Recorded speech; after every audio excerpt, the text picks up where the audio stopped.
Honorable Kennedy Agyapong has always been careless.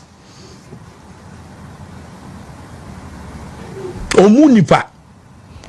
Let me also issue this warning to all the 88 members of parliament.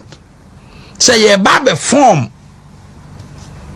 a Nyafo association throughout the country.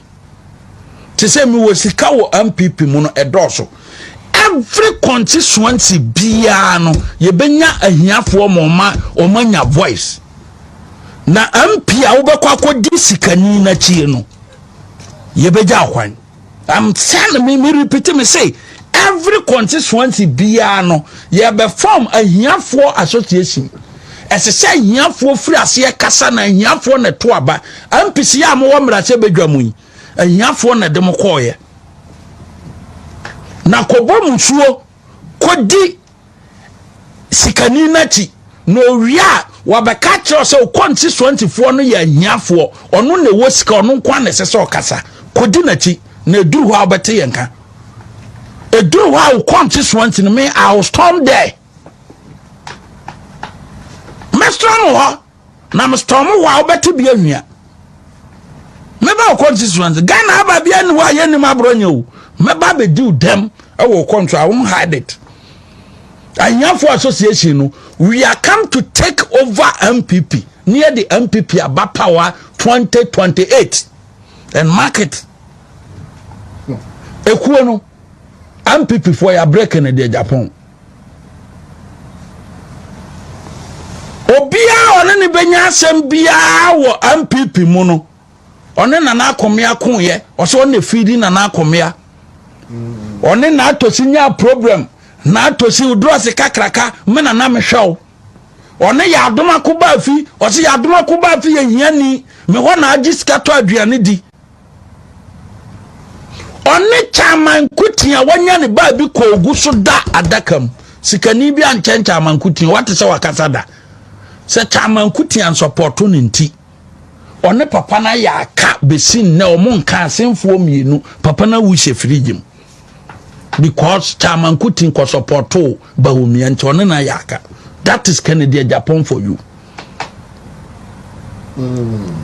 What is here? One how akum say teacher ni yani to sell teacher ni yani se kanya me Kennedy Agyapong ka wo ha wakum si teacher yani to sell nyame kra na me kwaji post awa akofo ado ma wa ka wande be ma post meaning say akofo ado nim ne oye no Kennedy Agyapong a nka akofo ado ni adwen se oba aponte ha wakum si munyina mote ha wakum si issue no teacher ni yani to sell insulting teachers.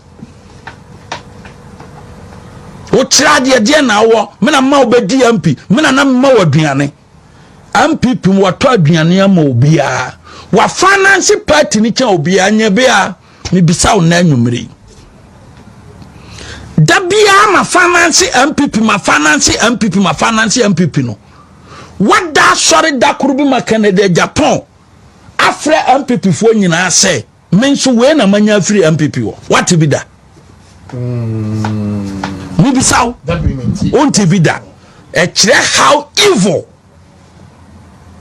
evil and devil utobia oyensikani bre ahoyiya baye dambo jinie he's number 1 Dèvil I want to be here from dambo you film ye be here from I don't know ya will sit here utobia ahoyiya sikani bre ewonu mu a eye yewura Kennedy Agyapong na yimi yewura na free ho or ye dishonorable person wa feed obia wa MPP mu including you was we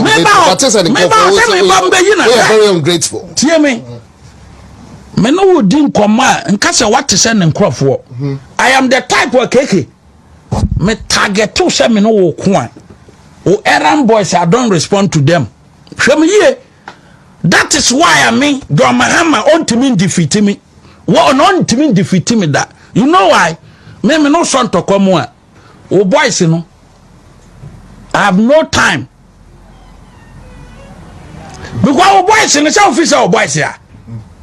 enti boy baba di matama na Abronye masora nopa na ma correspondo uko bo obi pa say brabe didi Abronye ata Abronye na ma me I don't do that me nya bi krada da bia me nya tena hyehyɛ se nipa we I'll fight you o nipa bia no ka asɛm amayi na no me nya sora nopa keke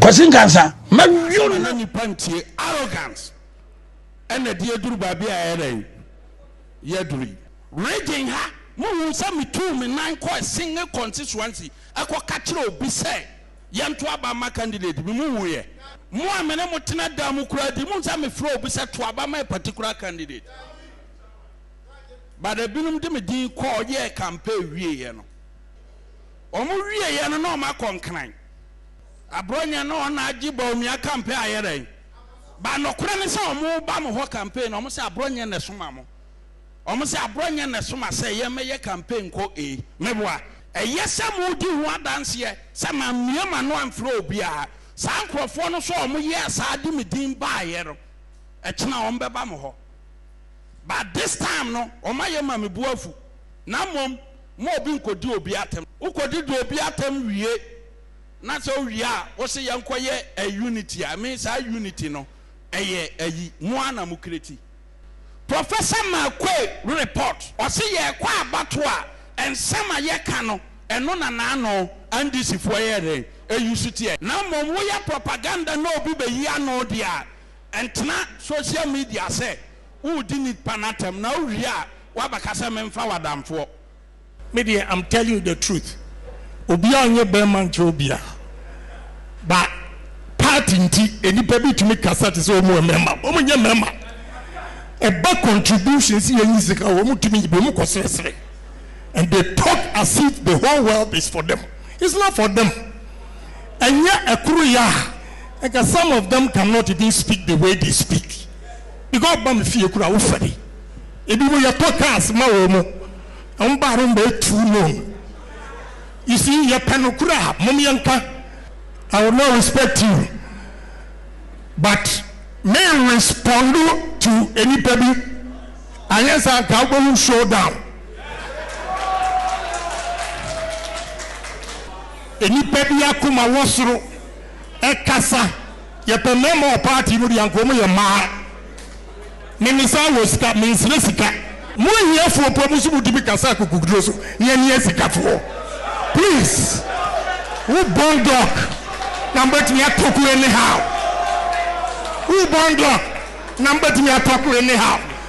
Kukuru.